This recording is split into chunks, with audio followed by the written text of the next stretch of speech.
इस 2027 के विधानसभा चुनाव में अभी वक्त जरूर है, लेकिन सियासी हलचल तेज हो गई है। मकर संक्रांति के बाद बीजेपी, समाजवादी पार्टी और कांग्रेस तीनों पार्टियां मैदान में उतरने जा रही हैं।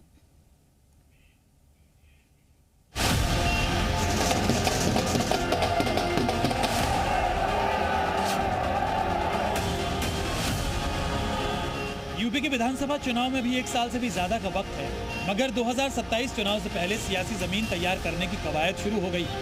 बीजेपी, एसपी हो या कांग्रेस, हर दल अपने अपने वोट बैंक को साधने में जुटा है। गांव-गांव तक चुनावी यात्रा, जनसभा और संपर्क अभियान, सबका रोड मैप तैयार है। उत्तर प्रदेश में मकर संक्रांति के बाद चुनावी मोड में सपा, भाजपा और कांग्रेस आ जाएंगे।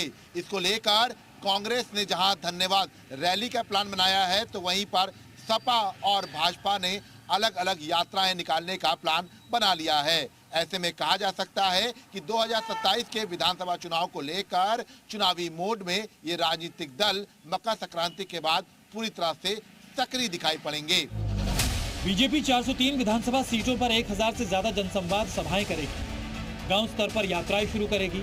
केंद्रीय मंत्री से लेकर प्रदेश और संगठन का नेता मैदान में उतरेगा। विधायक और सांसद अपने अपने इलाके में जनता से सीधा संवाद करेंगे।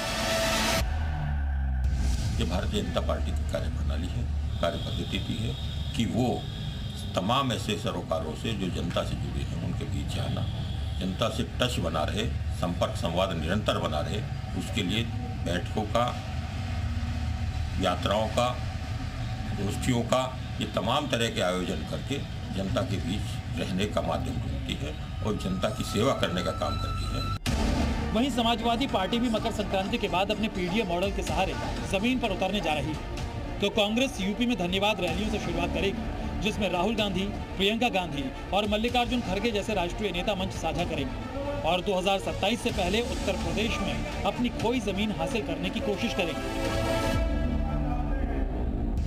समाजवादी पार्टी 2024 लोकसभा चुनाव से बड़ी जीत दर्ज करने की तैयारी में। इसके लिए समाजवादी पार्टी एक तरफ पीडीए प्रहरी प्रशिक्षण शिविर सम्मेलन का कार्यक्रम आयोजित करे, तो दूसरी तरफ जनता तक के बीच जाने का भी प्रयास कर रही है। हम रैलियां कर रहे हैं, नुक्कड़ सभाएं कर रहे हैं, पदयात्राएं कर रहे हैं और निश्चित तौर से 2024 की तरह ही इंडिया गठबंधन 2027 में विजय पताका फहराएगा, जनता जनार्दन के आशीर्वाद से। जाहिर है जैसे जैसे चुनाव नजदीक आएंगे, यूपी की सियासी गर्मी और बढ़ेगी। रैलियां, यात्राएं, वादे और वोटर से सीधे संपर्क, यही मिशन 2027 का असली हथियार बनेगा। अब देखना यह है कि जनता तक किसकी पहुंच मजबूत होती है और यूपी में किसका सियासी न्यू ईयर प्लान काम करता है। लखनऊ से विशाल रघुवंशी के साथ ब्यूरो रिपोर्ट, जी मीडिया।